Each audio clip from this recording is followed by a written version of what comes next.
We were just hanging out on a family vacation, and this topic all about money and the mindset and how we need to think about, our value and how we can make money in the future. It just has to shift, between the US dollar changing, the economy changing, and then whatever else is going on with like the politics and stuff. This is pretty much all I do is just go out and have conversations and host workshops around this topic of how we think with our new wealth mentality.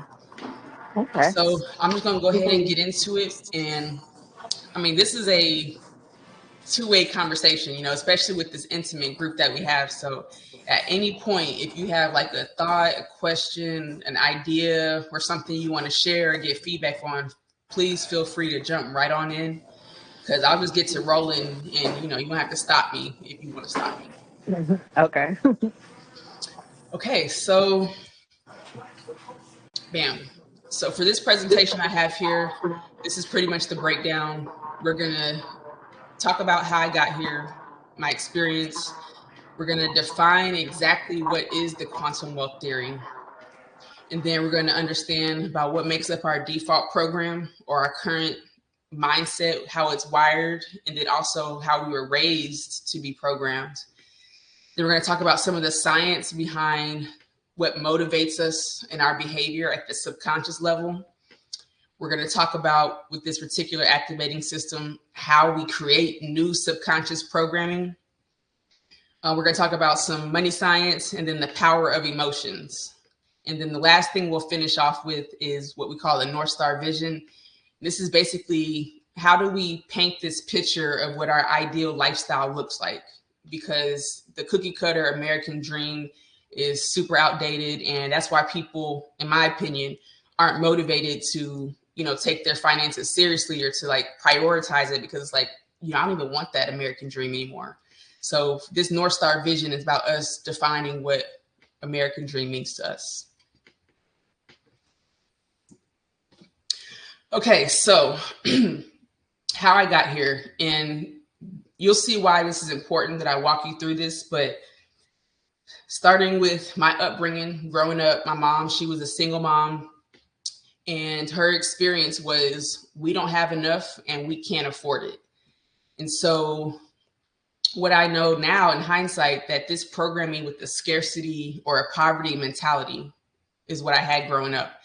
And so I started to hoard money and just save every bit that I could, because I believed that we wouldn't have enough, and that one day there was going to be some situation that was going to come in and just, mess us all over. And so as I was hoarding and saving all my money as a kid, my mom saw that behavior and she told me, Asia, you're good with money. You're a good saver. So you should go to school, get the degrees, get the good job so that you don't have to struggle like we did. And so that's exactly what I did.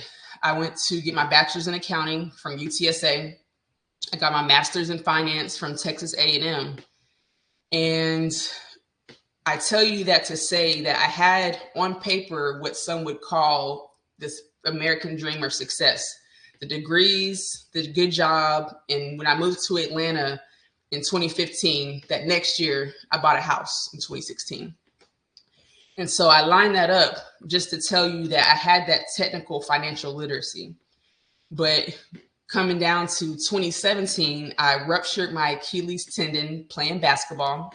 Something Ashley knows I do well. I usually don't have to toot my horn, but since we have somebody on the line that could testify, ball has always been life, okay? Never had no serious injuries. And so this Achilles tendon, I'm like, 27 years old playing rec, co-ed rec basketball, rupture my Achilles. And for me, that was like a life-shattering, paradigm-shifting moment for me, because aside from me facing my greatest fear on like having a major injury, the real problem for me was that I had to pay $5,000 out of pocket for this surgery. And even though I had the good job, I had $0 in savings.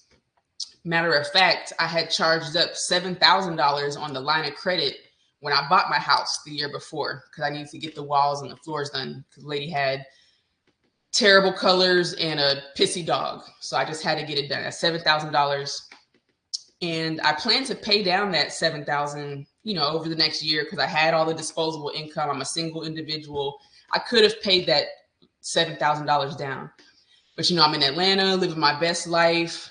I know now my upbringing of we don't have enough. As soon as I moved out on my own, I wanted to spend everything that I had because I had that freedom and ability now. And so this Achilles tendon, like I said, $5,000 now on top of a $7,000 balance. And I'm literally laid up in my aunt's house at Aunt Di's, asking myself what the heck I was missing. Where did I go wrong? Because I had that, like I said, financial literacy, but I wasn't actually aligning my actions to meet my financial goals or my heart's desire, the things that I knew I wanted to do. And so I'm laid up with my cast, elevated after surgery. And I asked the question, what do the wealthy 1%? What do they know? What are they doing that everybody else is missing? Because it wasn't just financial literacy. And so it came down to three things. And Ashley, I think I shared this with you while I was in Vermont. The number one thing the wealthy do is business and tax strategy. And so in America, well, I'm just going to give you the three things and then we'll talk about it. So business and tax strategy, number one. Number two, life insurance, because there's more than just death benefit. There are also living benefits to life insurance. And then the third thing is the mindset. I would read that in the books and all the videos. They would say, oh, you got to have a wealthy mentality. You got to think like the rich. But what I didn't see was how do you actually build a wealthy mindset or a wealth mentality? And what is it about my current programming that's not allowing me to reach my goals? And so that's what the quantum wealth theory is all about. It's the science of how you build that wealth mentality. And so, bam, before we move on, I just want to go a little deeper on that. The first thing the wealthy do, the business and tax strategy. Because Ashley, I know part of what sparked this conversation on why we're doing this today is because you were talking about, taking your business and, kind of taking it to the next level as far as how do you take yourself out of having to trade the time for the revenue. And so, in America, we can just simplify it to say there's basically two ways you can make money. The first way you make money is you're either an employee and you make money and they take taxes out off top. You get what's left over and you live your life based off, let's say, 70%.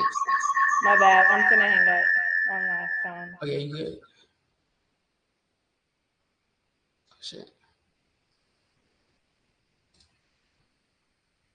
Okay, cool. Can you still hear me?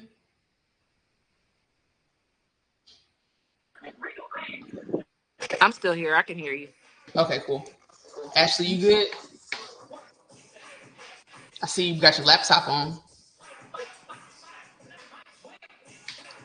Oh, yeah. All right, she good. She gave it okay. Okay, cool. So talking about the business and tax strategy. So the one way you make it as an employee where they take the taxes off top and you live your life based on what's left over after taxes. As opposed to the other way you make money in America, let's call it business owner, where you take 100% of your business revenue and then you live your life. Of course, you're paying for your business expenses, but you're also, paying yourself as the owner. And then at the end of the year, you tell Uncle Sam how much you're going to pay in taxes.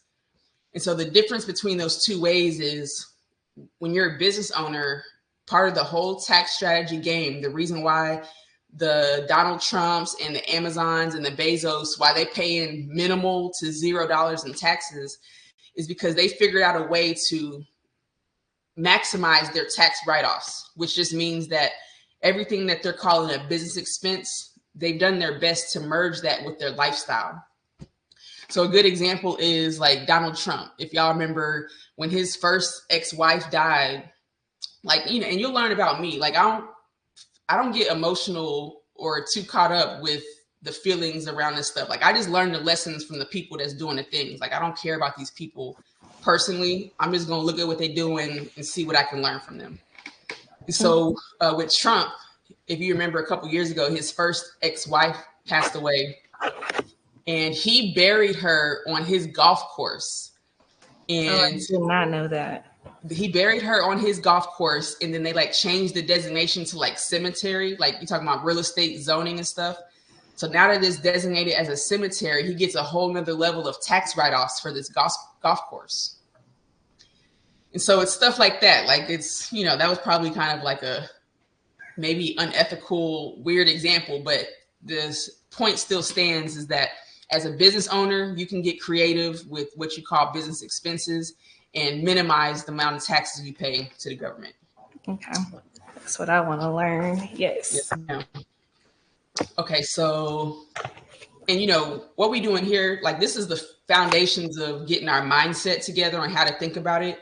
But when you're talking about like, business ideas, business and strategy and stuff, that's something we can go deeper in. But you'll see, how we get in with this mindset foundation. Okay.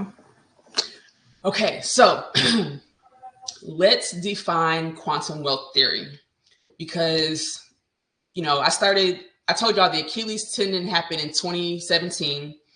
For 3 years, I did nothing but research, reflection, like research on myself. Okay, why do you behave like this? Why do you think like this? What are the beliefs you have around money? Also researching external, like books and videos and the people who are doing the things. And so for 3 years, I did nothing but research.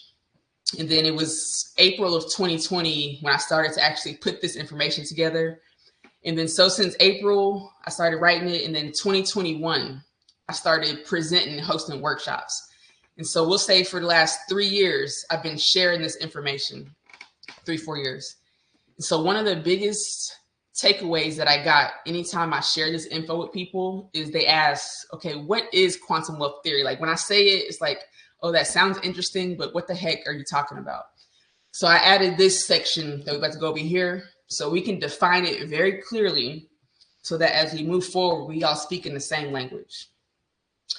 Okay, so in the context of what we're doing, quantum refers to the study of energy at the very smallest level, because every single thing in our universe and our individual realities are made up of energy, and specifically particles of matter held together by energy. So quantum also refers to the unseen force that is our subconscious beliefs, thoughts, and feelings about money. And ultimately, these subconscious beliefs are the main drivers of our reality, and this determines our relationship with money and our ability to reach our financial goals. And trust me, we're going to break down all of this when we're talking about subconscious. And then lastly, quantum refers to every daily decision that we make that can lead us towards this financial peace and confidence before the money arrives. And so we're talking about being empowered because we know what our personal American dream or North Star vision is. And we have a plan to get there because we know what our default program is and what our subconscious beliefs and the obstacles that we may face as a unique individual. Because just like our thumbprints are unique, every single person is different. And so, you can go to financial advisors or, a financial coach, and they can give you some strategies. But ultimately, you have to filter that through your own beliefs. Okay. And we're going to talk about why that's important. Now, defining wealth. So in this case, we're talking about wealth. And true wealth is about feelings and experiences. And what do I mean by that? That's because when people say they want more money or they want to reach their financial goals, they don't want more green pieces of paper or more digits on their bank account screen. They want these feelings or experiences that they could trade the money for. And specifically, we're saying they want more love, peace, joy, and freedom. This is what people say they want when they say they want more money. And so in terms of wealth, we're also realizing that there are other currencies we can spend to reach our desired lifestyle, that not just the fiat dollar or the US dollar. We have our time, our attention, our focus, and our energy. All of these things can be exchanged for our desired lifestyle. And then lastly, with wealth, like I mentioned earlier, everybody is unique. And so everybody has a different definition of what wealth and success means to them. And whenever we define this for ourselves, then we get that feeling of fulfillment that goes beyond just material gain. And so, some people, they want to live in the city, in the high-rise apartment where they don't need a car because everything's walking distance. And they want to pay, the premium rent for that luxury. While other people, they may want to live, further out from the city. They want the house and the land and be in the suburbs, which means they may need a car. And so, again, realizing that not everybody has that cookie cutter definition of wealth. We have to be empowered whenever we design that vision for ourselves and then ultimately start taking action steps to get there. Now we break down the theory of it all.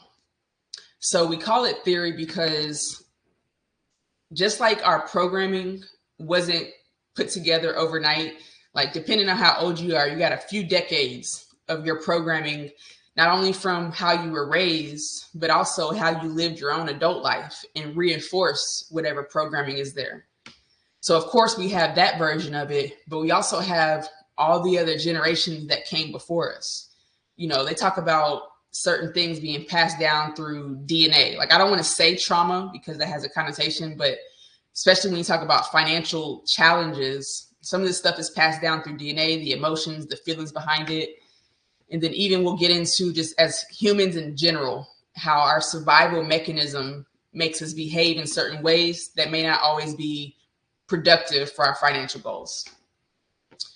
And so because of this uniqueness, it's going to take some real patience and time for you to really self-reflect and just experiment. Okay, what works for me? Okay, I realize this. Let me try this. You may not always be successful 100% of the time as you're rewriting. Like sometimes you may slip up and still make the impulse buy because you saw the ad, on Instagram and it's something you really wanted and, you was feeling away. You needed some retail therapy that night. Nobody's going to be 100% perfect. Like I said, I've been doing this work for a few years now and I still have to catch myself, talking about identifying those subconscious motivators. And then lastly, one last time, emphasizing that everybody is unique. And so we have to be confident as we're defining this unique plan. Okay, so a few more definitions so we speak in the same language. Now, I got these definitions from one of my first mentors. His name is Rob Wilson. And he defines wealth mentality and poverty mentality. And the idea of a wealth mentality is a wealth mentality anticipates future financial obligations. It is proactive, and compared to a poverty mentality that is more reactive to life situation and just kind of deals with things as they happen. A wealth mentality also understands that every single unit of currency we have can start you on the path to building wealth, versus a poverty mentality that believes it doesn't have enough money or it doesn't have enough to start building wealth. So I'll just, keep doing what I'm doing because I don't make enough money to start that game. And so realize that nobody is fixed with any one given mentality. Of course, you may have some deeply ingrained programming around one or the other, but ultimately it depends. Every single decision you make is either coming from a wealth mentality or a poverty mentality. So even if, one day, maybe you're being more reactive, you didn't plan ahead for something, you knew what was coming, doesn't mean that you can't change in the next decision you start operating from that wealth mentality. And so a good question to ask to know if you're operating from one or the other is, are you the hero or the victim of your financial situation?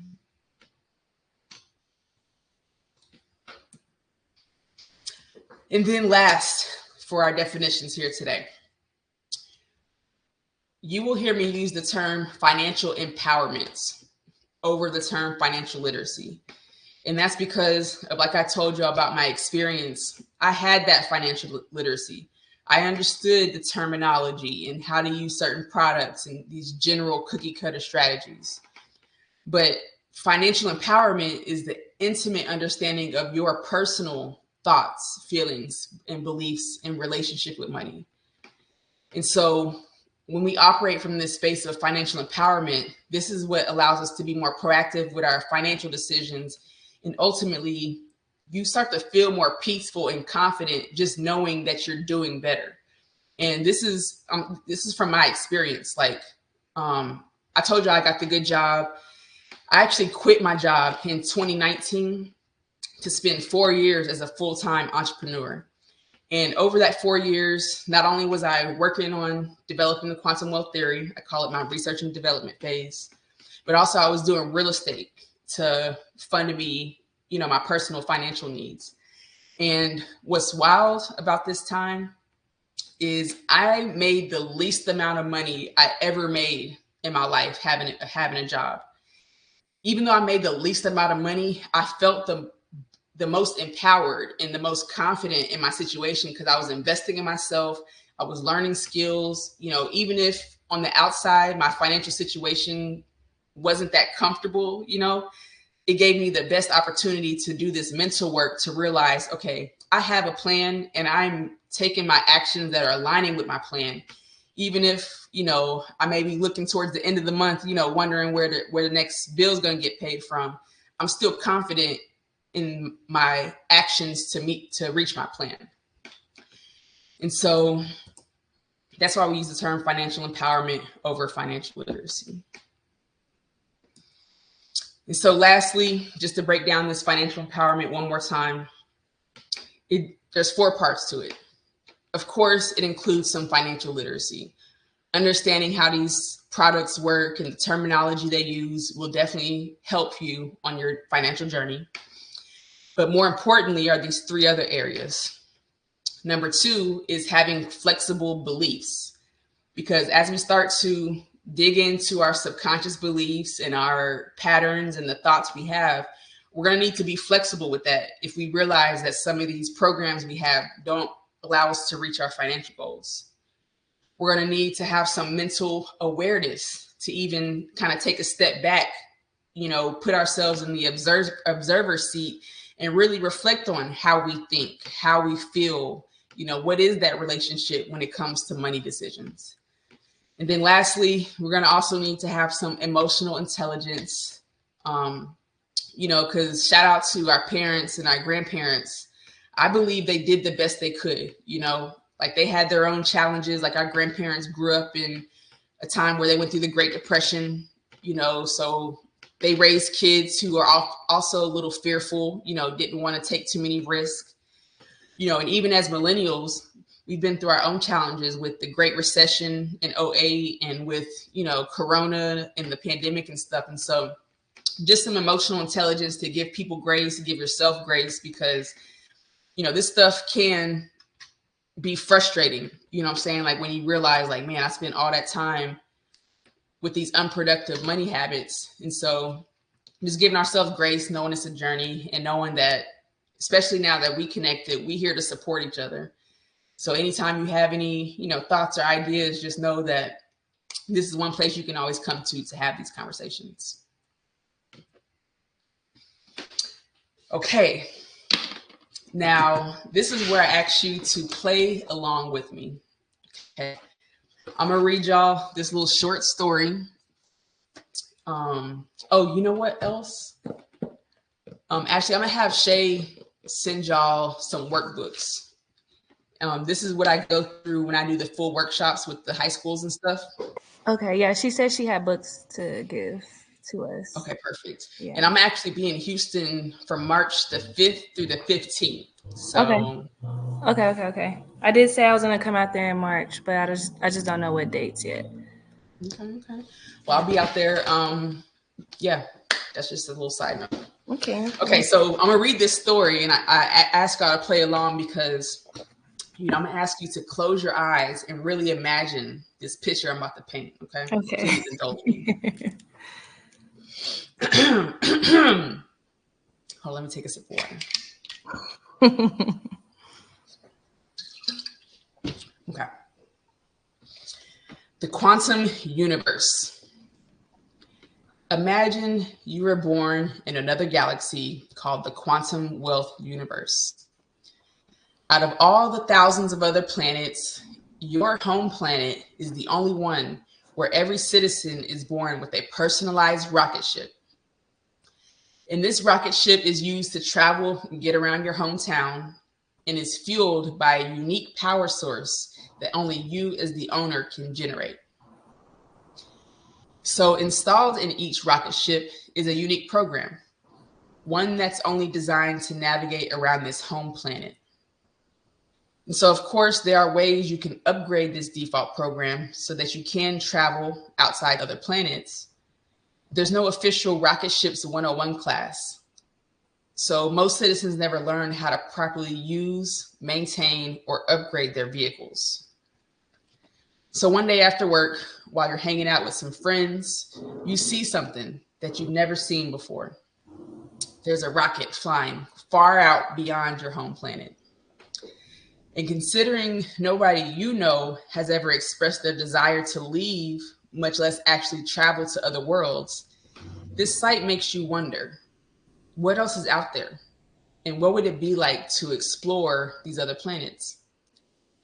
So for the first time, you start to think about your own rocket ship and wonder if it has the capabilities to travel so you too can explore and see what else is out there.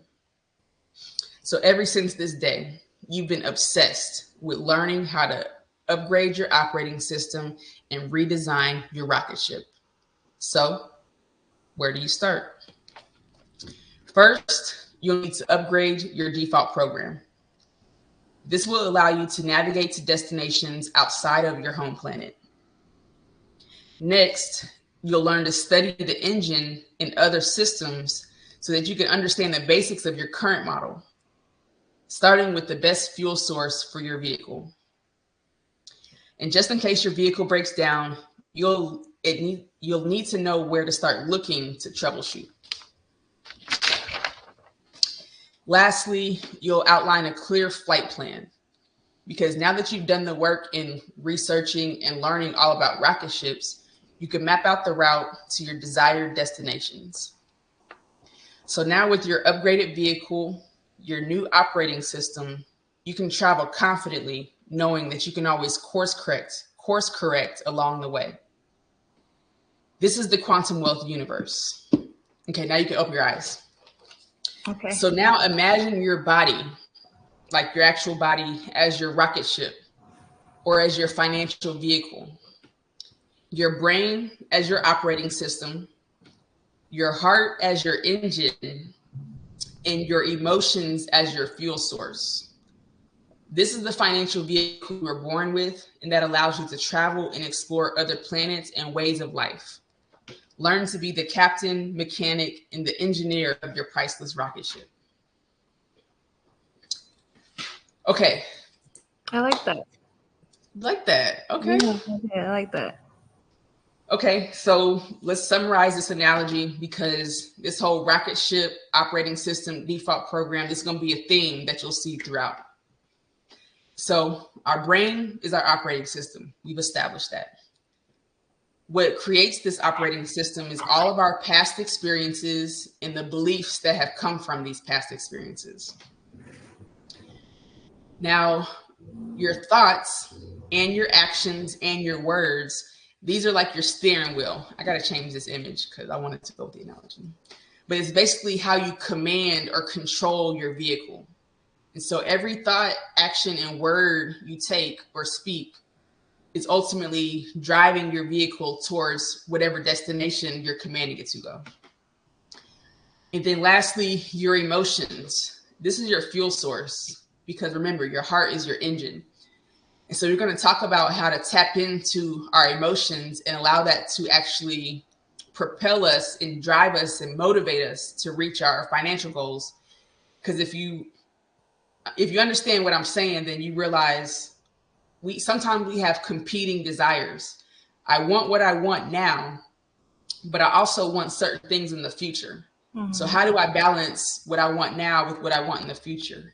And tapping into our emotions is one of the ways we do that.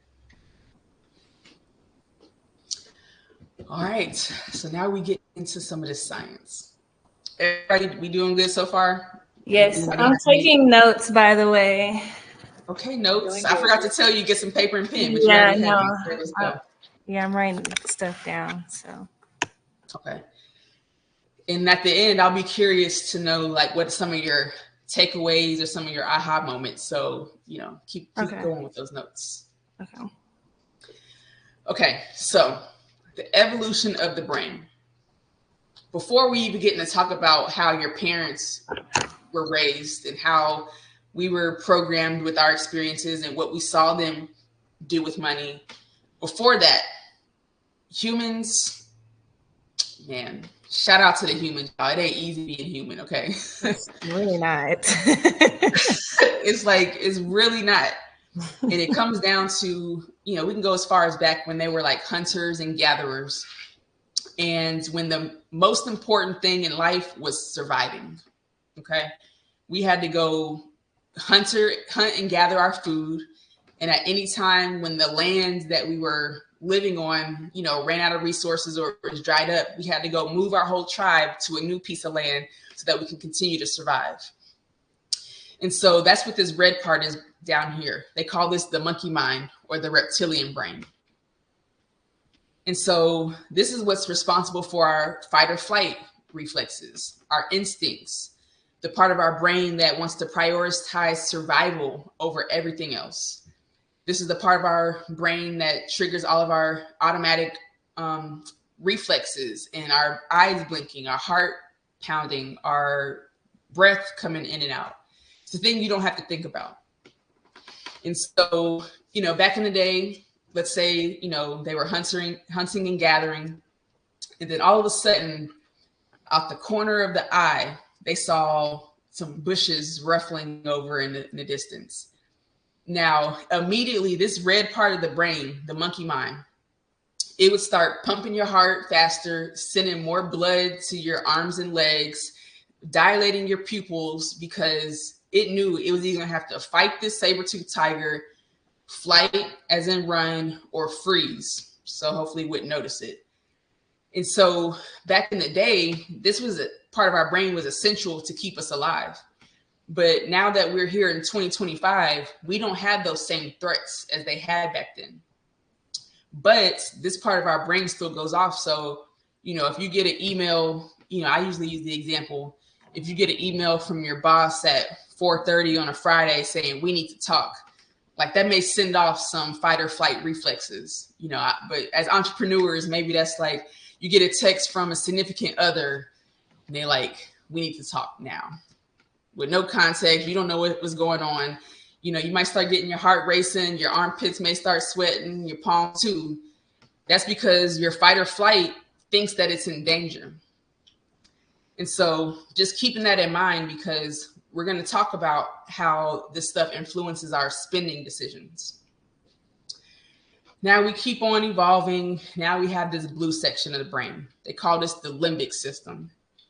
Now, this is the part of our brain that's responsible for emotions and our ability to imagine and dream, and ultimately the thing that drives us to seek pleasure and avoid pain. Okay. So I think that one speaks for itself. Okay. Seek pleasure and avoid pain. I will spend whatever it takes to avoid pain. Like if you ever had like a toothache so bad, like, maybe it wasn't that bad at first. You just kept dealing with it. But at some point it gets to a level of pain where you like, yo, I don't care what the doctor's charging me. I need to go get this fixed right now. Right. And so, bam, that's the blue area, the limbic system. Now we come on up to the green, what they call the neocortex. Now they say this is what separates us from the rest of the animal kingdom. This is what allows us to have language and to have intelligence and to reason, to analyze and to plan ahead. And so here we have these three different layers of the brain that have three different primary functions and three different driving motivators. Now, just keep this in mind because we're going to hit this same three layers in a few different ways. So when it comes to subconscious beliefs, sometimes these three different areas may have conflicting goals. Okay, they're not always on the same page. And so a part of what they call cognitive dissonance. Let's say in your green forebrain, your neocortex, you decided that, okay, you know what? I'm going to create some financial goals for myself. By the end of the year, I want to start generating an extra $2,000 a month in cash flow. That is you logically, reasonably planning ahead and making that decision. But if your upbringing and your experience and your programming is money is the root of all evil, and you never took the time to address that subconscious belief that you heard growing up, then you're subconsciously going to sabotage your efforts to make that $2,000 extra a month. And that's because you have competing motivators or competing goals. A similar subconscious belief that, and these are just a few common ones that we talk about, but debt is bad. Has anybody been told or heard growing up that debt is bad? Yes. Okay, so I'm not the only one. And so, if we've been told that growing up, like, oh, girl, don't open them credit cards, don't get no loans, debt is bad. You don't want to get caught up, with too much debt. Yep. And then again, you've talked to the people like the Donald Trumps or the Robert Kiyosaki's. Not saying they're like great financial models, but they may be on the extreme end of that debt spectrum. But the idea is, if I can take out a loan to invest in my business that I know is going to allow me to increase my cash flow, then I need to work through that belief, because sometimes it may require you taking out a loan to get more infrastructure or to get a bigger space or whatever that investment is, if you know that's going to allow you to make that extra $2,000 a month. And so these are just some of the popular beliefs that we have running subconsciously in the background that we will have to address whenever we start getting on this financial journey. And then another way to look at it is, you talk about the advertising game. These corporations are paying these advertisers. No, these advertisers are paying these corporations millions and billions of dollars to put their ads in front of us. Mm-hmm. And you better believe they know exactly what they're doing. They know how our brain works and how we're designed as humans. They know what sounds to put on there. They know what smells to put. They know how to arrange the products, on the end caps in the shelf. They know the colors and the images and the emotions to pull whenever they're putting these commercials together, because they know how the brain is wired. And so, saying this to say, this advertising game, if they had it their way, they would want us going for instant gratification every time. As soon as you see their commercial, they want you to pull out your card and go ahead and make that purchase. And so when we keep that in mind, if anytime you're, faced with a decision, whether it's an impulse decision or something you've been, researching and thinking about for a while, just keep that in mind, because you don't want to get caught up in their game. So carrying that forward, so this is just some exercises I remember I put in here. So if you're looking on a computer screen, these are some images that help you see how our brain can play tricks on us. And so if you look at this first one, who could tell me which line looks longer? The top one. The top one looks longer. Mm-hmm. But if you line these up, you realize they're actually the same exact length. If you put a piece of paper on the screen right now to measure it, these horizontal lines are the same exact length.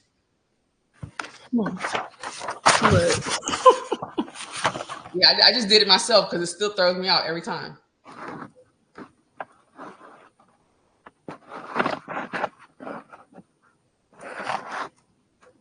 Okay. And so, bam, our brains and what we're seeing and what we're perceiving can play tricks on us.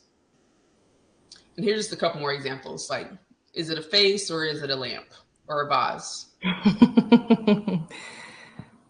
Ooh. You see it? You see both of them? I see the two faces. I see it. It's a black background and then two faces, right? Facing Yes. each other. Okay, I see it. Yes. Now, do you see the vase, the Yeah. black vase? Yeah, Like, what are we doing here? that's a good one. Okay, this is another one. Those two black dots are the same size. Okay, yeah, I see it. It's just a bigger circle around one of them. Mm-hmm. Now, this one's real trippy. It's like, is it 3 pegs or is it supposed to be 2? Oh. It's crazy. Yeah, that one is trippy. Yeah, because what's in the middle? You know what I'm saying? Mm-hmm. Okay, let's see what else. Okay, now this was the classic one. Y'all remember this one? So what do you see? Ooh, it looks like a girl with her head turned, but I see a guy. Oh my gosh, I see a guy smoking a cigarette.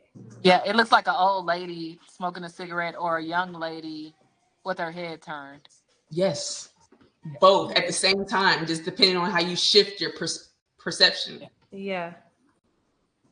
Okay, and I think that's the last one. But that's just the quick exercise to show you how you can make your brain see whatever you want or interpret it however you want. Yeah. Mm-hmm. Okay, so we talked about instant gratification. So again, we get into the science of this wealth mindset, y'all. So specifically, what you get when you get that instant gratification, you're getting a dopamine hit. And so in terms of dopamine and spending, all dopamine is, they call it a neurotransmitter, which is basically just a chemical that your brain produces and sends throughout your body. And specifically, dopamine makes you feel feelings of happiness and pleasure. Okay. And so the gag is that anything you do that gives you that shot of dopamine, subconsciously, you're going to be motivated to do more of that behavior.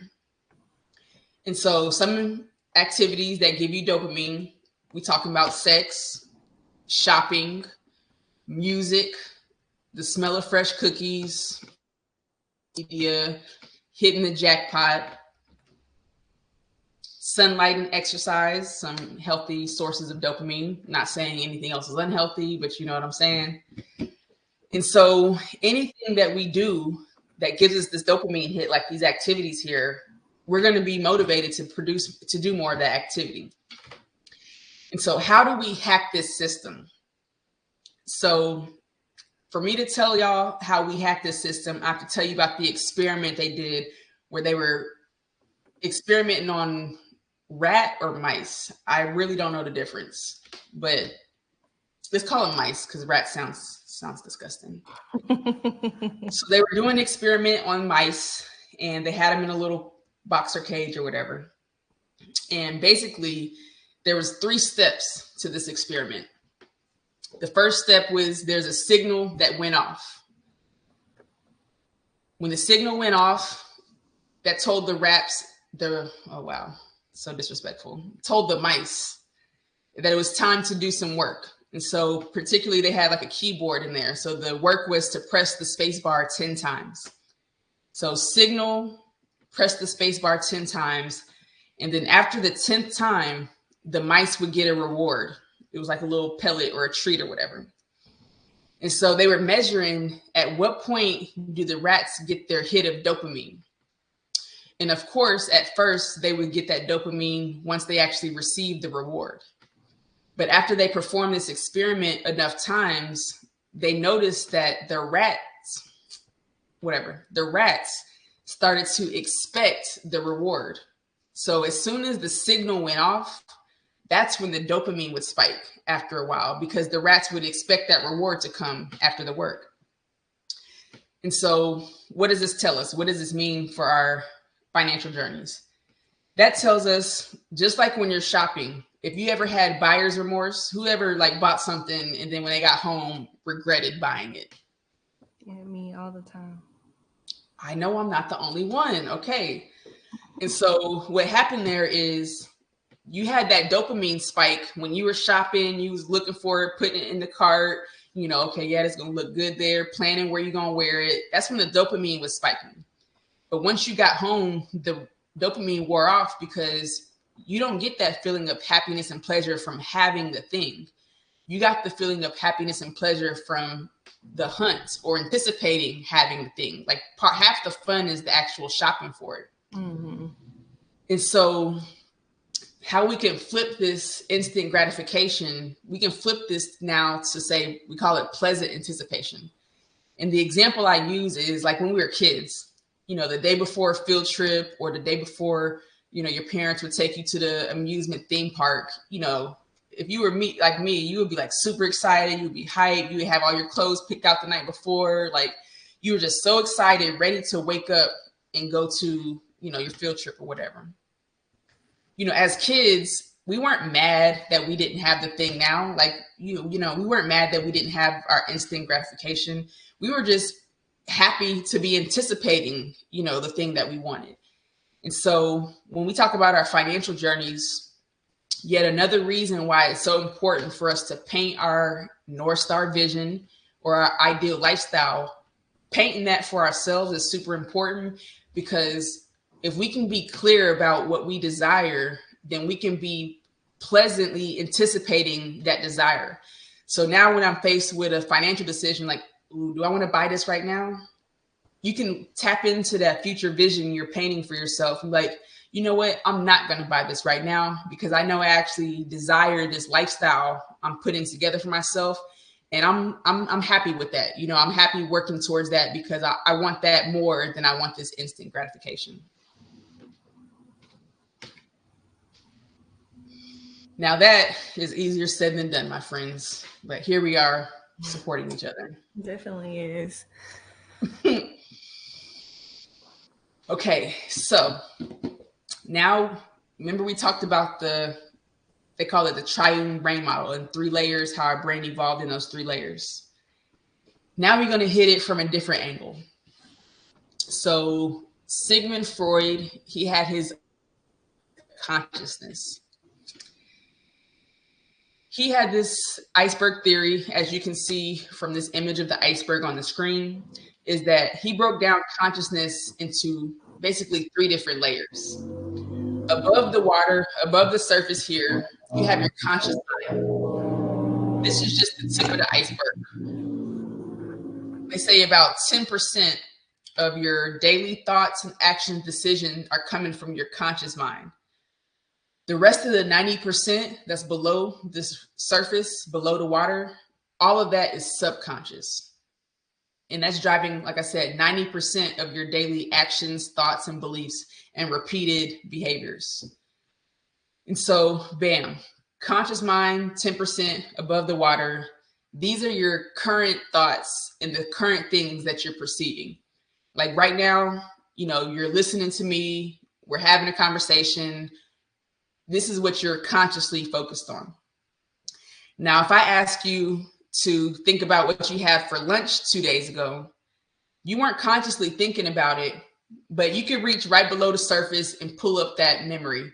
That's what's coming from this preconscious mind, the second layer here. And so, it's not too far down. You can reach down, grab that past memory, that past knowledge, and you can tap into that no problem.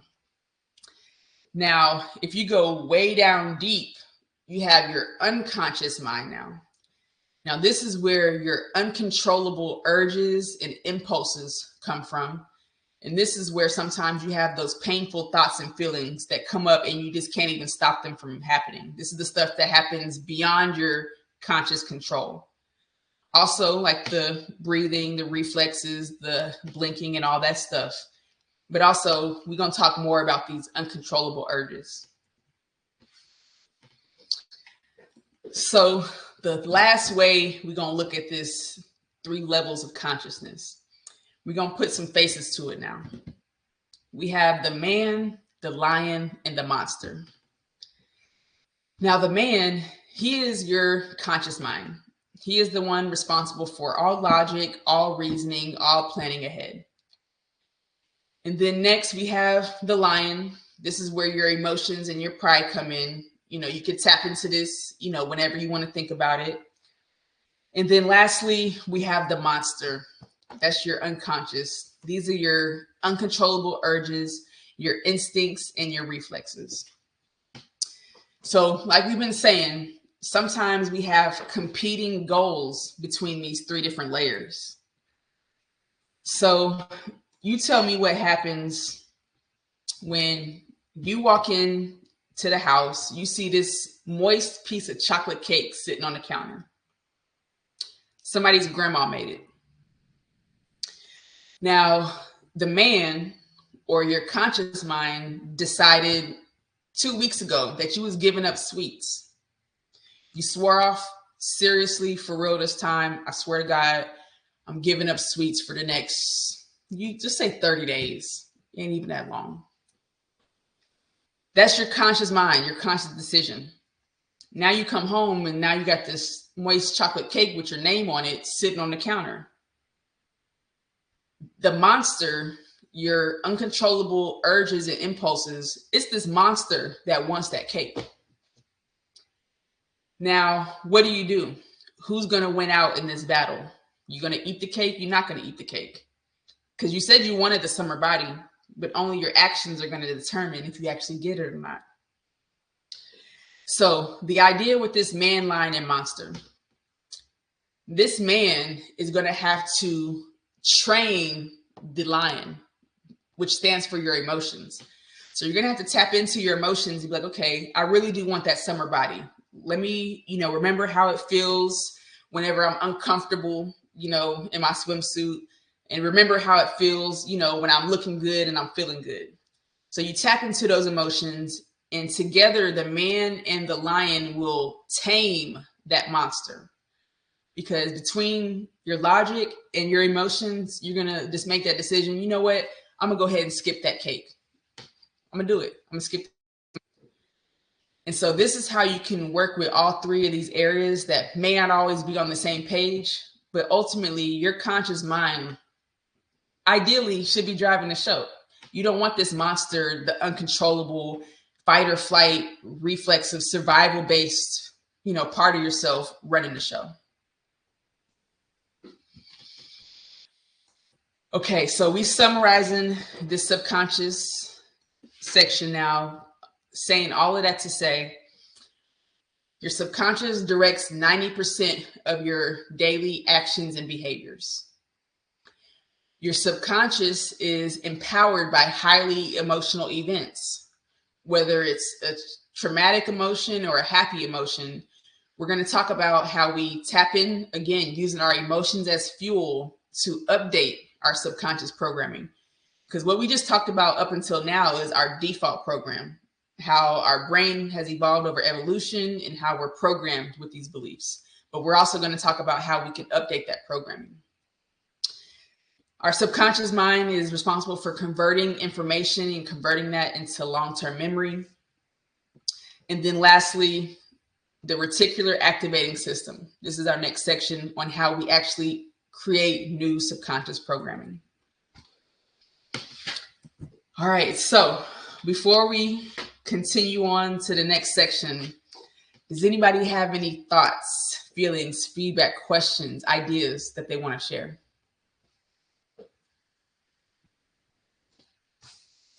If not, no pressure. I keep going. No, but I do like how you broke everything down. Just feedback.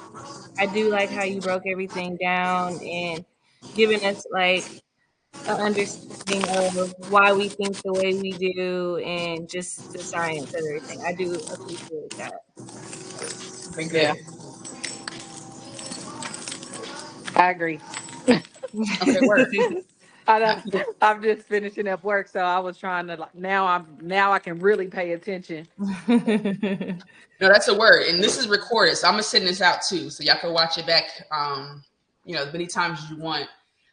And I appreciate the feedback because, as you can imagine, when you're talking about the science of the mind and subconscious, it can be very like meta. and like, what are you talking about? Yeah. Yeah. And so No, but your breakdowns are really good. Your breakdowns are really good. Yeah. okay. Thank you. I've been working at it, and so I really appreciate that feedback. Yes, I'm learning a lot. So I'm looking at my All right. I'll notes. see you next time. Let's keep this train going then. Okay. All right, so now we get into the nitty gritty because yeah, we've been programmed up until now, but how do we create this new programming that's going to actually get us to our financial goals? So bam, I've mentioned it a couple times. Now we finna break it all the way down. Reticular activating system. This is a part of our brain. It like touches a few different parts of those 3 layers. It really doesn't matter where it is. It just matters what it does. And so reticular activating system.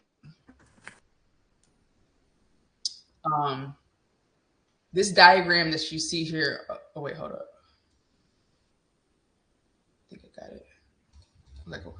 So this diagram you see here, emphasis on system. That means that it's unbiased. It doesn't care, how you feel about it, what your goals are. This is happening in the background regardless of your intent. And so this reticular activating system basically acts as the bridge or the filter between your conscious mind and your subconscious mind. So for example, right now, let's say you're sitting in your computer chair and we're consciously having this conversation. You're listening, I'm speaking, you're sharing, I'm listening. That's what's happening consciously. Now, subconsciously, your brain is processing information from all 5 of your senses that you are not aware of. So you're also not consciously, but you're feeling what your clothes feel like, on your legs, on your skin. You're looking at the color of the wall, that's in your peripheral vision. You're feeling how much wind or how hot or how cold it is on your skin. Your brain is taking in millions of bits of data from all 5 senses. And the reason why you're not aware of it is because your reticular activating system has determined this is not important for you to be aware of right now. Back to that fight or flight. It's only telling you, bring into your awareness what's important for your survival and or what you've programmed it to be aware of.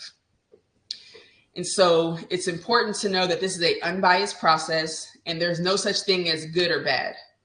Like, for example, if, you love your murder documentaries and, you watch your true crime and all that good stuff, if you're putting more of that, again, it's not good or bad. This is just an example. You're just going to be filtering your lens and seeing more of that in the world. You're going to see more, of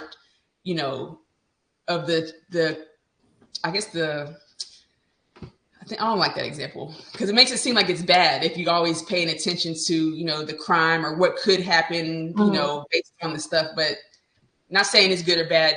So another example, I'll give you an example. So if you ever been searching for a certain car online, you ready to in the market, you buy a new car. And as soon as you, search, let's say it's a red Volkswagen Beetle. As soon as you start looking for your new car, all of a sudden you start seeing way more red Volkswagen Beetles on the road than you ever saw before. Why is that? That's because you've told your reticular activating system, hey, this is important to me. Go out and find more examples that validate this belief that this is important to me. And so it does, because it's an unbiased process and your brain is a goal-seeking machine. It's going to go out and find more of what you're programming it to find more of. And so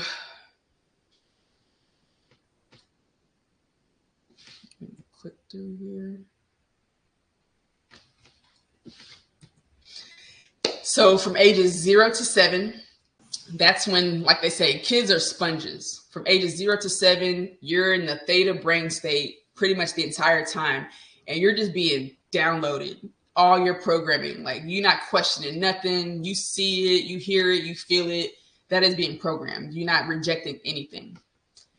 And then from ages 7 and up, you might have your default programming established, but you're still able to create new subconscious programming. So a good example of that is like when you were learning to drive a car, because ultimately the whole point of creating not just habits, but subconscious habits is to optimize energy. If your brain knows that it's going to be doing something over and over and over and over again, it doesn't want to have to continue to think about doing that same thing. It wants to optimize, save energy, and convert that to a subconscious habit so it can happen in the background, just like your heart beating or your lungs breathing. So the example is like when you were learning to drive a car. When you first got your car, you in driver's school, you're like, okay, got to put my hand at 10, my other hand at 2. Okay, you got the mirror. Okay, put my foot off the brake. Okay, but not on the gas yet. Okay, do that. Okay, oh, too much. It's a lot of conscious thought and a conscious effort to learn how to drive that car. But after a few years, if you're anything like me, you eating while driving, you on the phone, you reaching back, you driving with your knee. You don't even remember how you got home because it's on autopilot now. You drive the same way. That's because you've done that habit enough. You've told your brain it's important. It has now converted that into a subconscious habit. The same thing like writing with your dominant hand. You've done that enough times. You don't have to think about drawing your A, drawing your E. But as soon as you switch to your non-dominant hand, you got to consciously think about every single stroke. That's because it's not a subconscious habit. So saying all that to say, as we're building our new wealth mentality, going on this wealth journey, we're going to get super intentional about how we're creating new subconscious programming, because we want our brain to be working for us and to be going out there to search for these wealth building opportunities that's going to get us to our North Star vision. Because fun fact, you don't always need money to get the things that you want. That's another part of the quantum. I think I need to add that at the beginning. Sometimes you can have a relationship, with somebody who has the resources you need, or you can go volunteer in a place if riding more horses, something that you want to do. You can go volunteer at the horse farm. That's one of my examples. And so, bam, now we're going to break down this system and how it works. So you see this first square here, number 1, all of your input. Like we talked about, all 5 senses is interpreting millions of bits of data, and depending on the data that comes through, it will result in a feeling. And so if this feeling is relevant or important to you, then you have an emotion that's attached to the experience. If not, it doesn't even make it to your conscious awareness. Now, you have this emotion that comes up from the input. And now part 2 of this system, this triangle in the middle. This is where it checks this emotion and validates it against your current beliefs. And remember, these beliefs may not be what we chose. They may be what our parents experienced and we heard growing up. But it filters them against your existing beliefs to determine if it's going to either accept this input as true or it's going to reject it. And so now we move on to number 3, the second box. If the belief is rejected because it doesn't align with your current beliefs or it's not important, it's not going to find any proof in your environment, and it's going to reject it, and you're never going to think about it again. It's not even going to come across your awareness. But if it's accepted because your brain knows it's important or it is validated against your current beliefs, then now that's going to be feedback. So now you're going to be like, see, I told you, there's, those Volkswagen Beagles are out everywhere. Or see, I told you, I knew, I make bad financial decisions. Like, let's keep it with the money examples. Let's say you make, you lose some money or you forget to transfer some funds. So you hit, you got that overdraft fee and you didn't pay attention to it. If you get that feedback and you have the emotion like, man, see, there you go again, doing what your parents did, or there you go again, not paying attention. We have to be mindful of the emotion that we attach to the experiences, because ultimately that comes in as feedback and it starts that loop all over again. That's going to be the new input that is cycling through these beliefs. And then lastly, you see this sun up here. That's the environment. This entire process is impacted by whatever environment you're in. So whether that's the environment you were raised in, or, you know, the groups that you're hanging around now, the conversations you're having now, everything about your environment will impact this process. And so lastly, to summarize this reticular activating system, it's either reinforcing your existing beliefs or you are creating new beliefs through repetition or through emotionally charged thoughts. That's the bar, right? That's the punchline right there.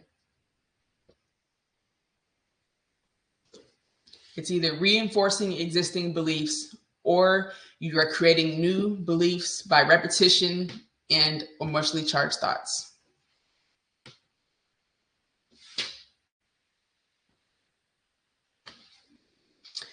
Okay, so now we got an activity, okay? Now we got a little activity. So the reason why I printed this as a physical workbook is because writing by hand has a certain connection to the brain in creating new neural connections that allows us to create new memories and beliefs and experiences. And so taking it to the next level, using your opposite hands, not only does writing just kind of like calm your nervous system down to not only let new neural connections be made, but also to, like, you know, calm any stress or anxiety that may come up with dealing with money. But writing with the opposite hand takes it even to the next level, because now you're really having to focus on writing and not focusing on all the thoughts and beliefs that are going on behind the scenes. So we're going to do a little activity. If you are able to, we're going to take just, you know, 5 minutes. Use your opposite hands, your non-dominant hands. And actually, I know you left-handed, so you got to do right hand. Use your opposite hand and write this sentence 3 times. Oh, shit. My version of wealth and success is unique to me. Okay, cool. Please don't write anything while you're driving. Yeah, I was like, I'm driving, but I screenshot it, so as soon as I get home, I'm gonna try it. So. Okay, word. So the sentence we're writing is, my version of wealth and success is unique to me, and I have the power to create the lifestyle I desire.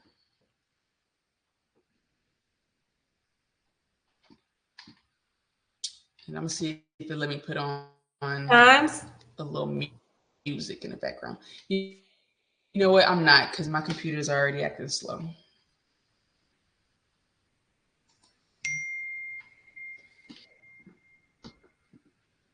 Actually, you're looking pretty good over there with that right hand. You must have practiced. I like to say I'm a little ambidextrous. I do cut with my right hand. Okay. Is that because they didn't have left-handed scissors for y'all in school?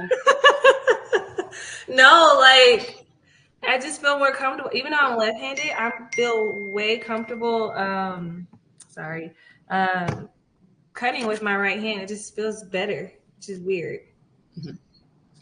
You know, I also consider myself to be ambidextrous because obviously I can shoot basketball and I've been practicing writing. But when I play pool, it feels backwards when I play pool with my right hand. Okay. Yeah, I don't know what it is. Like, I don't know. I gotta show y'all this because this is a mess. I got a few wires loose, I think. Yeah, that's what it is. Me wires both.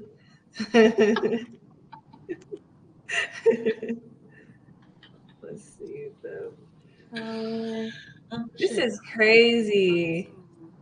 So as we write it, is our handwriting supposed to be better, I guess? I mean, not really. Depending on how much you practice. Okay. It's just supposed to be a way for you to create new affirmations for our new programming. Can y'all see that? Oh, okay. Yeah, I can see it. It's not bad. It's not bad. I can actually read it. It definitely looks like a, like a second grader, but I could actually read it though. Yeah.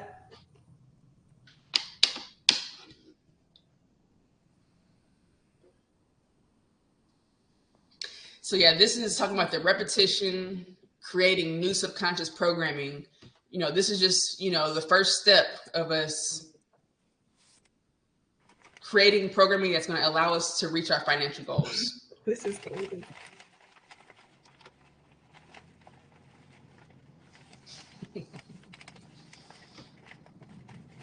Oh, that's right. And so yeah, when you get the workbook too, you'll see there's basically seven phases of this process, and each one has a different affirmation. Okay.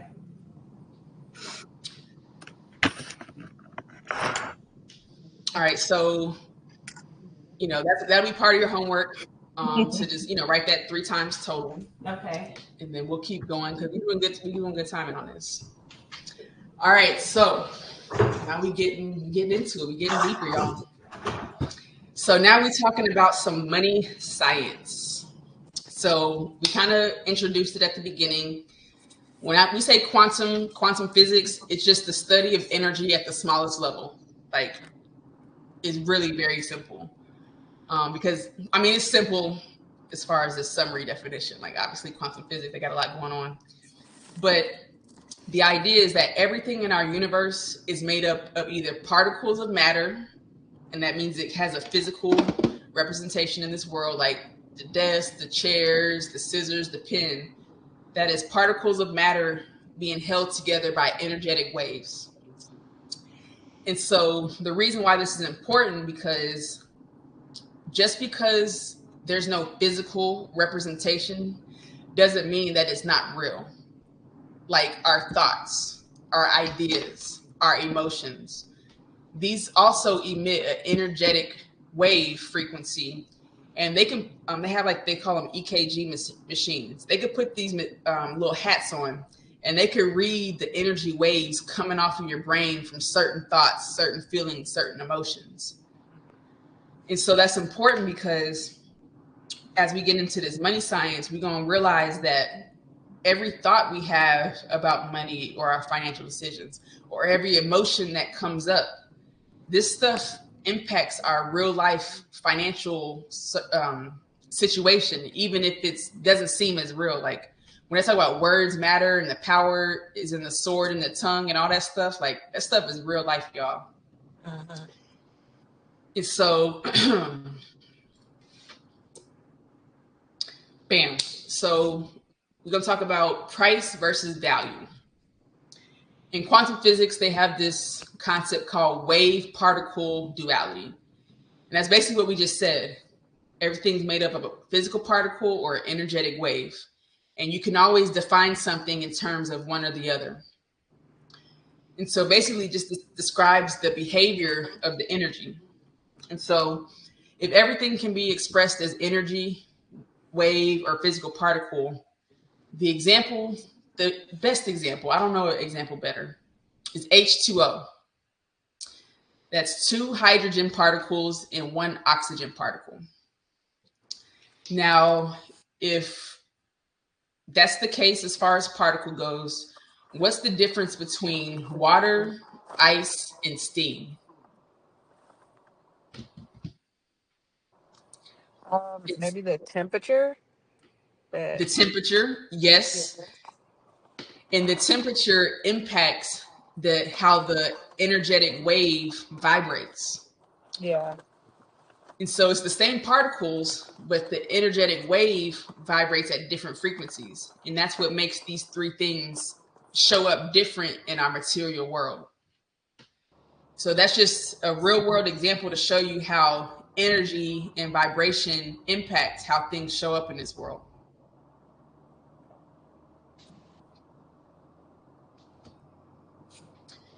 All right, so now how does that relate to money and wealth? So when we talk about price and value, so price, that's a universal measurement. You walk into the store, they say it's a convenience store, okay? That's why the water costs $3 for this 1 bottle of water. Now, the value, that's a unique opinion based on your needs and circumstances. So price, on the other hand, this first side, price is like that particle. It's H2O. No matter who you asking, it's H2O. But the value, that's like the wave. Depending on where you at, can determine how it shows up. So let's break this example down one more time. So this water bottle is $3 if you go into the convenience store. For somebody like me in my life right now, the value may not be worth $3, because I know I can go get me a gallon of spring water for 99 cents at the farmer's market. I do it every time I need to go get a 6-pack of those. So it's not worth, the value is not $3 for me for this water bottle. Now, you take me, put me in the desert and leave me out there for 2 weeks. I'm gonna have a different answer on what the value of this water bottle is now. The value now is priceless, And so saying all that to say, price is universal, but value, that's subjective to you and where you are and what your desires are. So again, always tying it back to money. Anytime you out in the marketplace, you about to make a decision, somebody trying to sell you on something, you can hear them out and understand what the price is, but ultimately only you can decide what is that value and if it's worth it for you and where you are in that moment. The second quantum principle we're going to bring into this money conversation, they call it attention currency. And in quantum physics, they did this experiment. I'm not going to show the video, but I'm just going to summarize it for you. Basically, they were shooting particles through this wall that had like double slits. So they were watching how the particles behaved when they passed through this wall. And the particles, they were kind of like doing weird stuff. They was like, why do some go this way, some go left, some go right? What's going on here? So they put an observing tool, because remember, quantum physics is the smallest particles in the universe, so you can't just see it with the naked eye. And so they used the observing tool and put it right behind that double slit so they could start seeing closely exactly what these particles were doing when they came out of this behind this wall. And so what they realized is as soon as they started observing the particles, they actually started switching and changing their behavior. And so they call this the observer effect, because they noticed that simply by observing behavior of something, you could disturb the system and change the way it's acting. And so when you talk about our money situation, the first step we're doing is just observing our behavior, noticing our default program. That alone is enough to change the outcome, but obviously we're taking it to the next level, so we're going to be doing something about it. But just saying all that to say that the quantum field, all possibilities are available to us at any given moment. What makes it reality for us is our observation or our attention on a certain possibility. Okay, so attention currency, why they say pay attention, the same reason why Facebook and Instagram are free for us to use. They don't charge us $1 to be on those platforms. But you know who is paying to be on there? The advertisers. We told y'all that's paying millions and billions of dollars.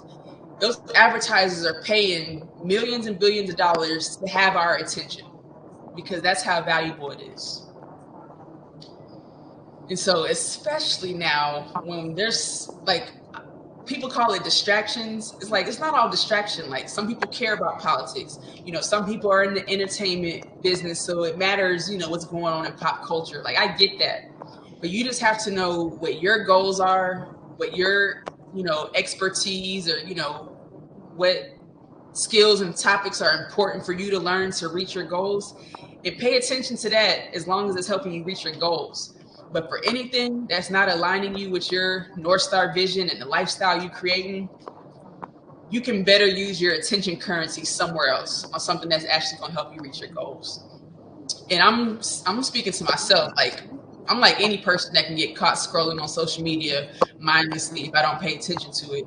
But, you know, just having these conversations and reminding myself, okay, you just wasted a whole hour there. You could have used that hour to go learn about some strategy that's going to help you improve in your business, or actually executing on some strategy you learned to help you improve and get that $2,000 of extra income a month in your business. So just keeping that in mind when we talk about the other currencies we can spend, attention currency is one of the valuable ones.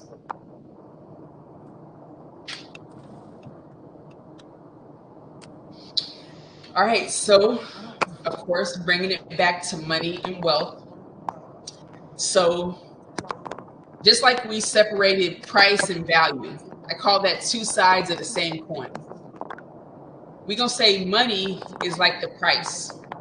The definition of money is any article or substance that is used as a medium of exchange. Like when they say money is just a tool, like I'm just giving you this money so I can get what I actually want. It is a way to measure wealth or a means of payment. Those are the textbook definitions of money. Now, on the other side, when we talk about wealth, the definitions of wealth are it's the state of being rich. And we're using the energy analogy, the state of being rich, prosperity, an abundance of money, possessions, property, or natural resources. And so just like price versus value, money versus wealth. Money and price, that's universal, you know, it's external. You can't argue with that. The price is the price. You know, money is just this physical tool.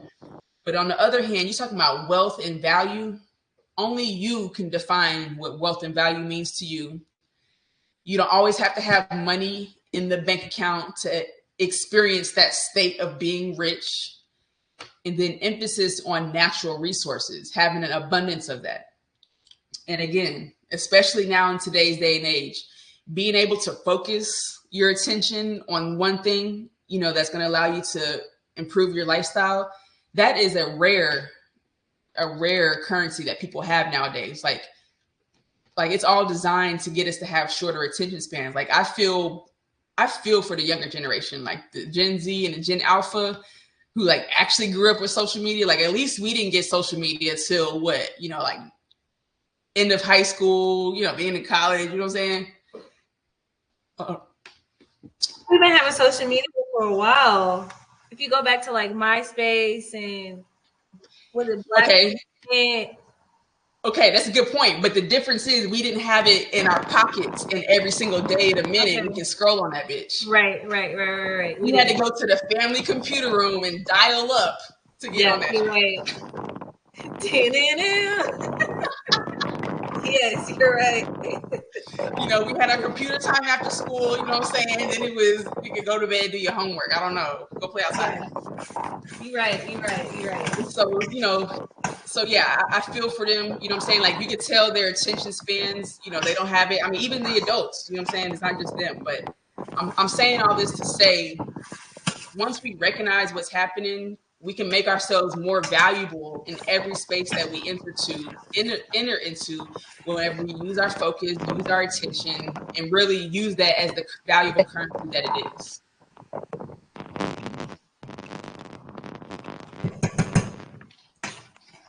Ashley, what you over there cooking up? You can't cook. Girl, it's not even nothing special. It's just spaghetti. It does sound like I'm whipping it though, right? It sounds like you whipping up something. I'm trying to be quick tonight.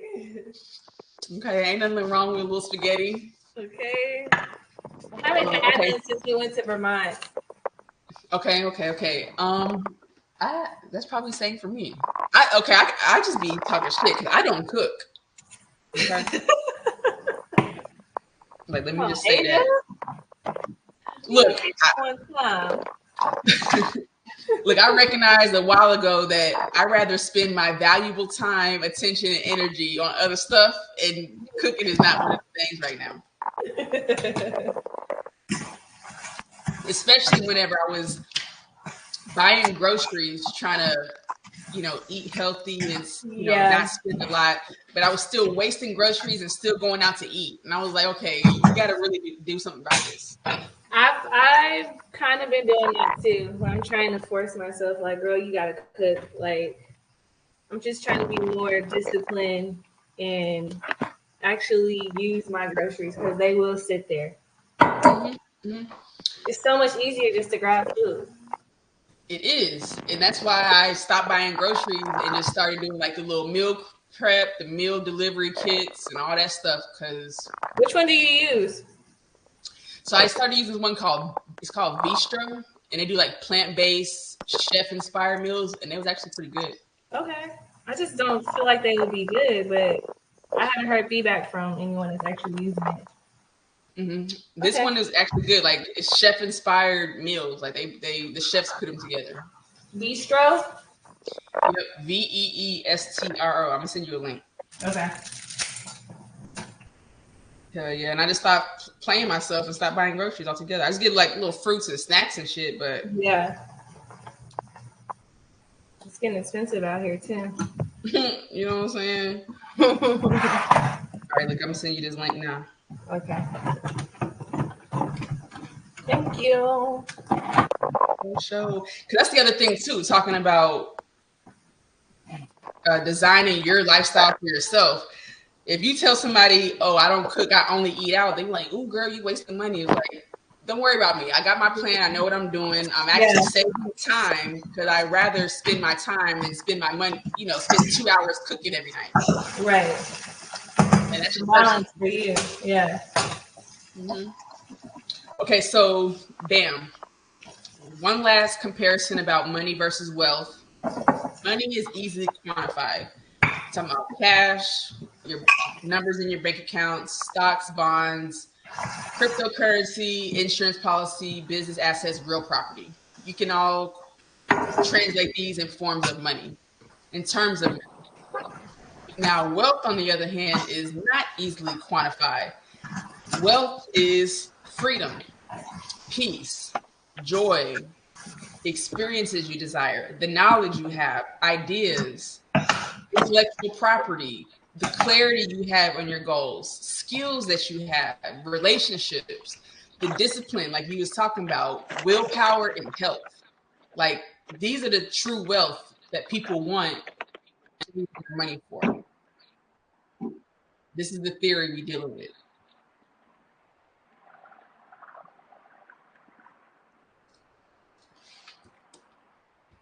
Okay. All right, next slide. Okay, so now we're getting into energy in motion. One way they say what makes up emotions. So we talked about our brain is just interpreting all the data that is coming in. And so the data may come in like, oh, somebody just cut you off in traffic. Okay, that's just data. But somehow it translated to an emotion for you. Now you feeling angry. Now you mad about it. Now, if you look at this scale, you can see at the very bottom, shame has 20 hertz of power as far as on the emotional scale. You come up, guilt, come up a little further, you got fear, anger. Then up top, you have peace, enlightenment, love. These have more powerful frequency. And so not saying any emotion is better than the other, but just know certain emotions have more power behind them to use as our fuel. And so when we talk about energy, emotion, and the emotions we feel just being our bodies interpreting data based on our experiences, for some people getting cut off in the road will just send them all the way left. For other people, they don't take it too bad. Why is that? They have different experiences that translate these emotional data in different ways. So now we're going to break down emotions one more time into these 4 different parts. So first, emotions, they originate from the mind. Remember, we talk about we talked about our brain is just continuously sorting through all the inputs coming from our five senses every single second. It's a continuous flow of thoughts, interpretations, and memories. So at certain point, if this emotion, if this energy that's being passed, this data that's being passed through, if it triggers an emotion for you, now in the second level, now you're going to feel this as a physical sensation throughout your body. This is where the feelings come in. So now the mind interpreted the data. Now it's sending signals to my body to feel a certain way. You know, if you feel anger, you know, maybe that's that pit in your stomach, or maybe if you feel love, you know, you feel it up, you know, towards your heart. And so the second layer of emotions is communicated through your biology or your body. And then now, based on, you know, how you react to that feeling in your body, now you're going to either express that emotion or you're going to repress it. That is the behavioral aspect of it. And then lastly, whether you express it or repress it, either way, now it's going to have a vibrational impact. And now the cells, every single cell that makes up your body is going to have this vibrational frequency based off this emotion. And so you can imagine if this happens one time, okay, cool. But if this continues to happen over and over, this is how they say our DNA or our cells are programmed with certain beliefs or emotions. And that's what ultimately affects our memories and memories of certain situations. And so, for example, like if you were to look back, you know, at a certain memory that happened, let's say it was an unpleasant memory. Every time you think about that memory, that emotion is going to be attached to it. And that goes back to, like we're saying, this reprogramming process we're going through, how attaching a highly charged emotional state is going to help us to anchor in these new memories that we build in.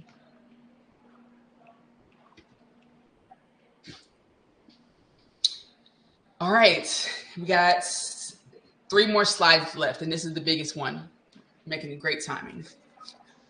So now we talk about brain-heart coherence, tying together what we learned about our default program and what we learned about our emotions. So first and foremost, I like to start with what they call stress and heart health. So if heart disease is the #1 killer in our society as a whole, but particularly in the Black community, if heart disease is the #1 killer, and they say chronic stress over time is a major contributor to heart disease, and they say financial struggles can be a chronic stressor for people in their lives, especially whenever it's dealt with over generations, then one might conclude that financial challenges are the #1 killer in our community because of its cause and effect that leads to this heart health and this heart stress. And so when you talk about money, you know, most people talk about spending money, but it also matters the emotions and how you feel when you earn money. How do you feel when you save money, when you invest it? So this idea of money energy, I got it from one of my other mentors. He calls it money energy because it has an omnipresence in our life. Like every single decision you make in your life is impacted by money. Like, what are you going to eat tonight? Where the kids going to go to school? You know, where are you going to go to vacation? You know, how long I'm going to stay there? What can I do? What can I do? All that is impacted by a financial decision. And so, you know, when you earn money, if you go to the job like, oh man, here we go again, I fucking hate this place. You know, that energy that you are in when you're earning money is not helping you. Or whenever it's time to spend, you know, every first of the month, it comes around like clockwork. If you feeling like, man, I got to pay this, you know, these damn complex again, pay this rent, you know, you're mad about it every time. You know, that's not a helpful emotion, you know, around this money energy conversation, especially whenever we can reframe it. Like going into this job allows you to make money so you can live your desired lifestyle. It may not be ideal right now, But if it's allowing you to at least pay your bills, you can at least be grateful for that. The same thing with paying the rent. You know, some people ain't got a roof over their heads. You know what I'm saying? Like, be grateful. Like, yes, I'm glad I get to spend this so I have a place of my own. I can lay my head and be comfortable and be warm in. Same thing with saving and investing. It's just being mindful about how we feel when we spend this money or earn it. And so that brings me to brain heart coherence. There is an organization, a research organization called the American Heart. They call it the Heart Math Institute by the American Heart Association.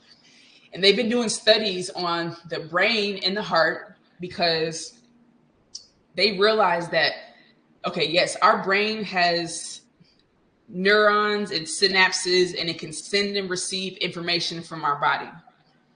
What they've been studying is that our heart also has neurons and synapses, and they call it a mini brain because it has certain similar functions as far as sending and receiving signals to our body, but it's not many in the sense that our heart is actually more powerful than our brain in terms of sending out signals. It's 60 times more powerful sending out electrical signals and 5,000 times stronger in magnetizing the alike energy that is drawn towards it. And so one way you can think about it is your brain thinks. Your brain is better at thinking and putting out the plans, while your heart is better at feeling and magnetizing the results that your brain is planning out for. And so when you talk about emotions and energy and motion and the fuel that comes from being aligned with your conscious plans from your brain and your true heart's desires, this is where all of this comes to a head. Because when your brain and heart are aligned and coherent with each other, not only does it allow you to reach your financial goals, because that's the whole point of our conversation today, so it has these other positive side effects, like generally more reduction in stress. You're more adaptable to change. You have better psychological well-being and higher cognitive capacity when your brain and heart are aligned. You have better performance improvement, more resilience and problem solving, better mental clarity and emotional stability, better access to intuition and creativity, and then just cherry on top, some regenerative and anti-aging abilities whenever your brain's conscious logical plans align with your heart's desires and how you feel about it and how you feel about your progress towards them.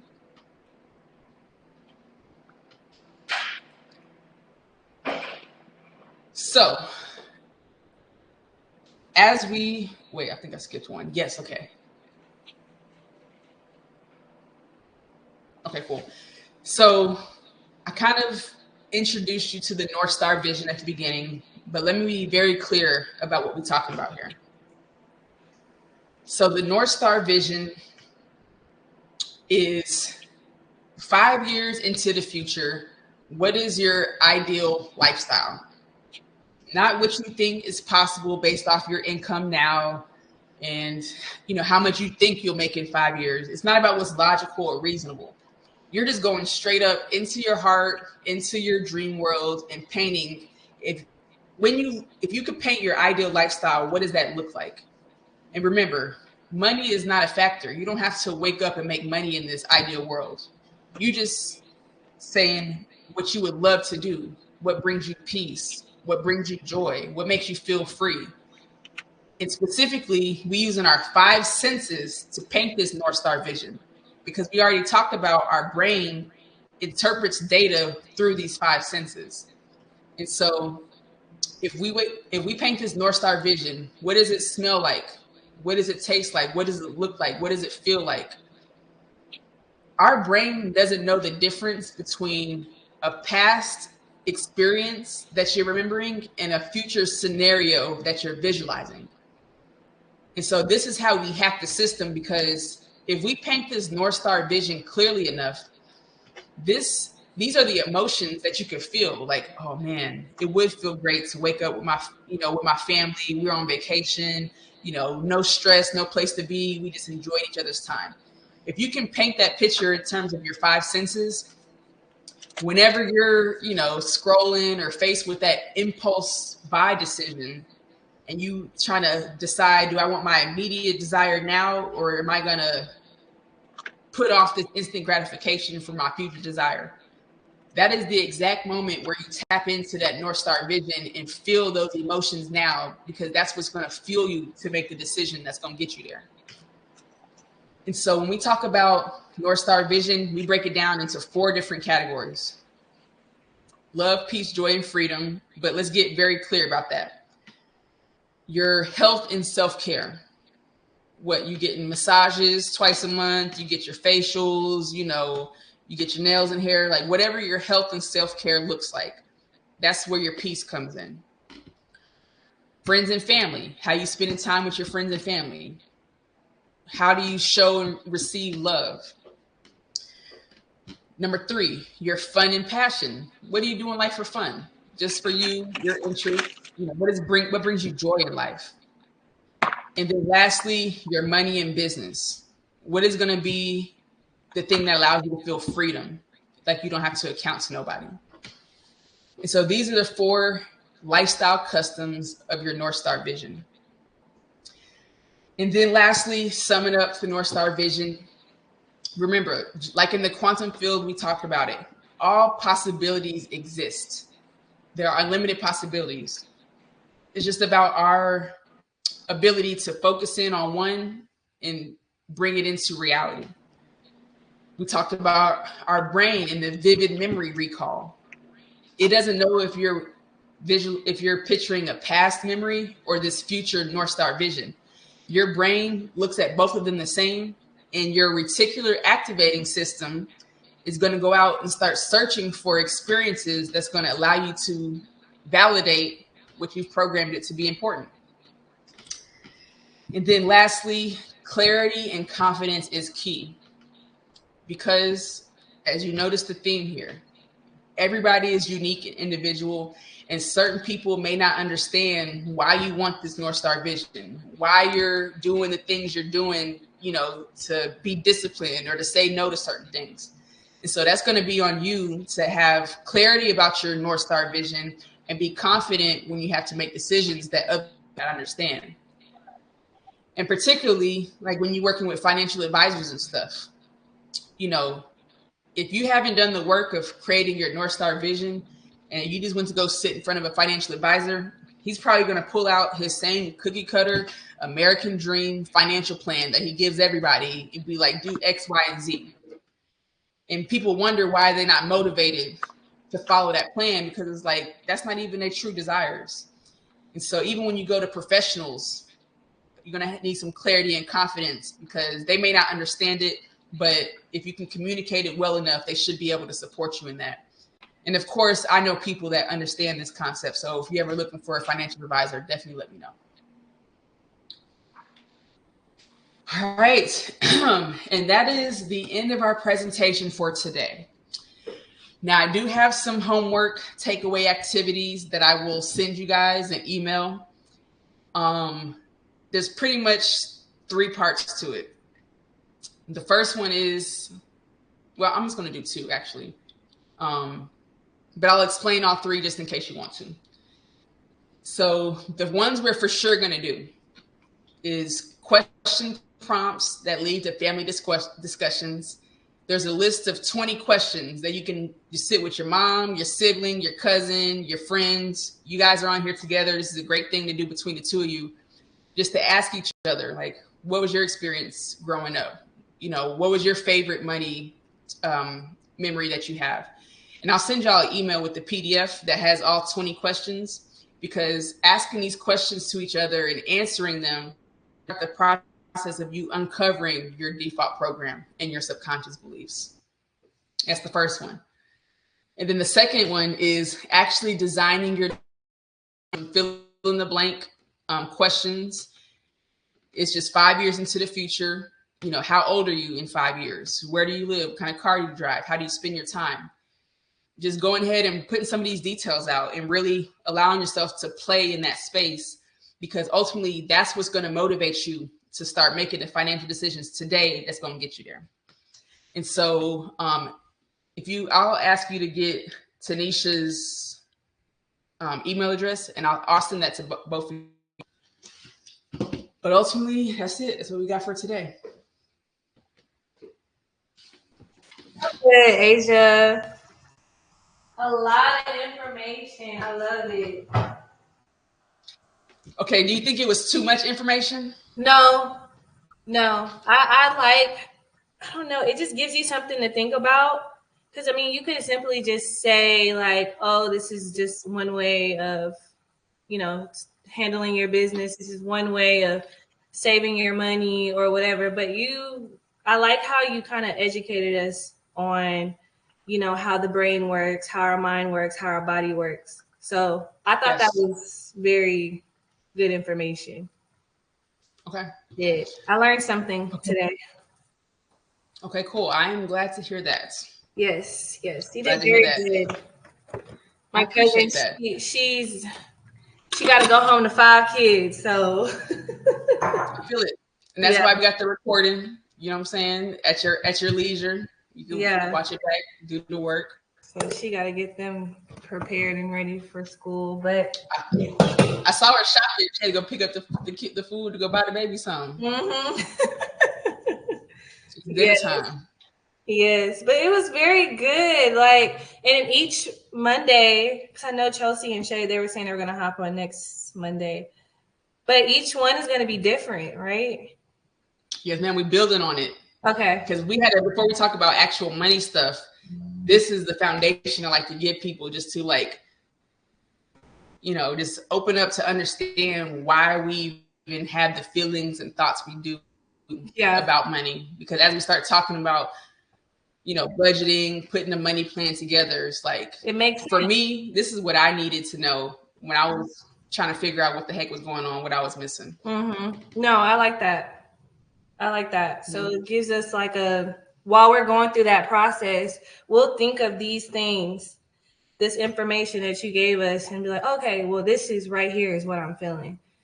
So yes, yeah, I like that. Yeah, I like that. I like that. You get it. Yes. You get it. Yes, ma'am. Okay, so I'm gonna email you this stuff. Forward it to your cousin Tanisha. Okay. Once the recording comes out, I'm gonna put the recording in there too. So for Shay, Chelsea, and everybody, you'll have the recording, the homework, and then I'll see y'all next Monday, same time. Okay. Sounds good. I'm looking forward to it. Yeah, I'm glad to hear that. All right. So I'll send you her Taisha's email. Please, that'd be great. I'll send that to you right now, and then you got Chelsea's email too. I think so. Let me see. I think I got Chelsea's.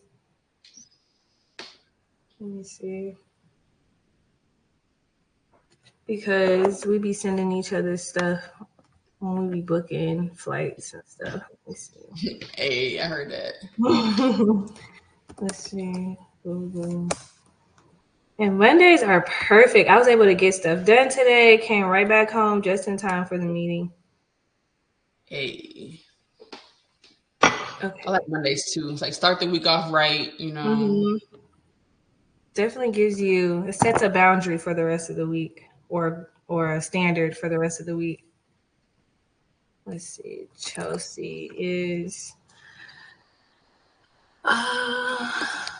Chelsea_Mathis. 10@yahoo.com. Got it. Okay, cool. Yeah. So, ma'am, I will send this out tonight. Okay. And I'm going to text Taisha because I don't think I have hers. Let me see. Oh, I have hers. All right, I'm ready. Hers is Taisha, TIESHA, Frederick, FREDERICK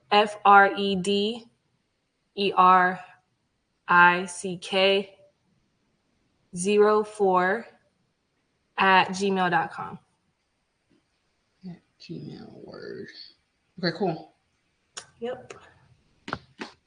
Bets. Well, this was fun. It was. It was. I enjoyed it. I'm glad to hear that. I enjoyed it. It was a lot of great information. And if you don't mind, I would like to send it to other people so, they can kind of get Absolutely. a vibe or see how it is and see if they want to join or not. Absolutely. Yeah. Please feel free to be my guest. Okay. Yeah, I'll And do so that. another thing we're going to be doing too is a monthly book club. Ooh, I'm so down for that. I'm so down Yep. for So that. we're doing like the last Wednesday of every month. And so that'll also be recorded because I know you said you work, on that day. Mm-hmm. So in the community where we are now, I'm gonna have Mm-hmm. everything saved in there. So like the book club recordings, all the events, everything will be in one place. Even like other books and like resources and stuff. Okay. That'll be amazing. In the book that I'm also trying to read that we talked about, was it The Psychology of Money? Yes, and that's the one we're starting with. Oh, see? Okay, cool. That one. I'm so eager to read that. So I'm gonna download that today, actually. That's what I'm gonna do. Yep, whether you do it on Audible or you want to buy the physical book or do both. Mm-hmm. Yeah. I haven't done both yet, but people say it's nice to like read and listen. Yeah. That's what I like to actually listen, yeah. And take notes if I need to. So Yeah, same. okay. Cool. Well, yeah, I'll keep you posted. Ashley, I appreciate you. And I'm looking forward to continuing to build. Same. I'm looking forward to these classes. And thank you again, because I'm so excited about this. So I love to also hear it. my cousin, we were actually talking about, because I don't know if you saw her doing locks. I did see her doing hair. Yeah, she was doing some hair, and we were talking about our taxes and just different stuff that we're trying to do. And then I brought up this, and she was just like, "Oh, okay, I want to join." And so I was just like, "All right, cool." So yes.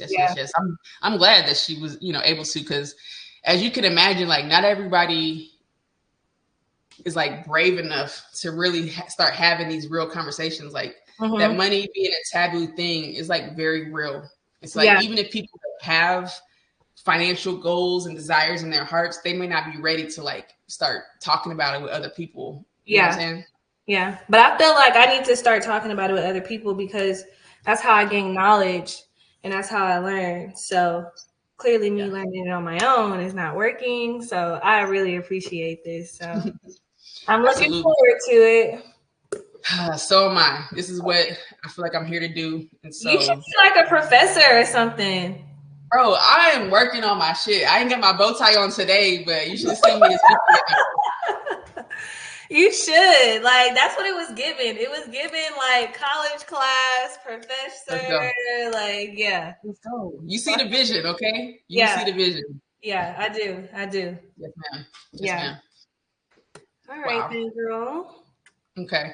Well, you enjoy your spaghetti and the rest of the night. You know what I'm saying? I will. I'm about to look back on my notes and yeah. Yeah, and anything that comes up over the next week, feel free to text me, send me a voice note, anything. I love the feedback and just because you're talking about unique experiences. I learn from everybody. I can't just learn it and know it. I'm still learning every time somebody shares their perspective with me. So please. Yeah. Oh yeah, for sure. I definitely will. And I'll talk it over with my cousin too. So you say you sent the email with the questions. Oh yeah. Yes. I will do that in the next 30 minutes. Okay. Sounds good. We'll talk it over. All right. Sounds good. All right. You have a good night. You too.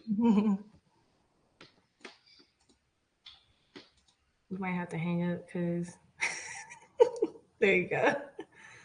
I don't know how to do it.